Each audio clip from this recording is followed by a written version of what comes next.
নামসুয়া তাকে তার ওই বিল্ডিং এ সে পরে যেখানে ক্র্যাশ করছে ওইখানে পরে তাকে তো আর পাইতেছে না, পরে এখন হসপিটালতে ফোন আসছে তার নাকি শরীর বেড়ে গেছে, হসপিটালে নেওয়া হয়েছে।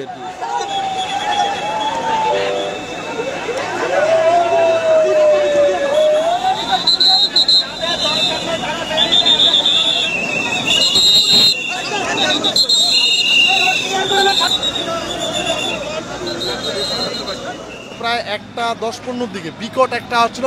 ওই রুমে আমি আর আমার কলিগ ছিলাম।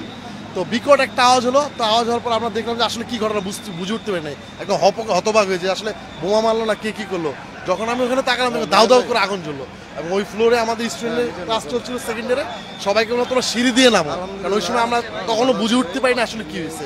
তো সিঁড়ি দিয়ে আমি সবাইকে নামিয়ে আমরা টিচাররা সব ছিলাম, তো যে আমরা যখন সিঁড়ি দিয়ে নামতেছিলাম তখন বুঝতেছিলাম যে বিমান বা কিছু একটা ক্রাশ করছে বা আগুন ধরছে। তখন আমরা ওখানে যে সবাইকে বলি যে আমাকে সাহায্য লাগতে পারে।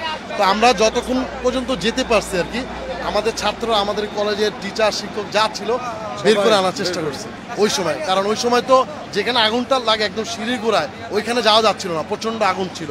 এবং তার পরবর্তী অনেকক্ষণ পরে যে ফায়ার সার্ভিস আসলো, আর্মিরা আসলো, তাদের সহযোগিতা আমরা চেষ্টা করছি। 15-20 মিনিটের মধ্যেই চলে আসছে দ্রুত। এবং যত সার্ভিসে ফোন দেওয়ার জন্য আমি প্রথমে আমার ভাইস প্রিন্সিপাল স্যারকে বলি, সঙ্গে সঙ্গে চলে আসে। এবং ওই সময় আমাদের প্রিন্সিপাল যে জিয়াউল আলম স্যার উনি ওখানেই ছিল, সবাই দৌড়ে বেরোচ্ছে।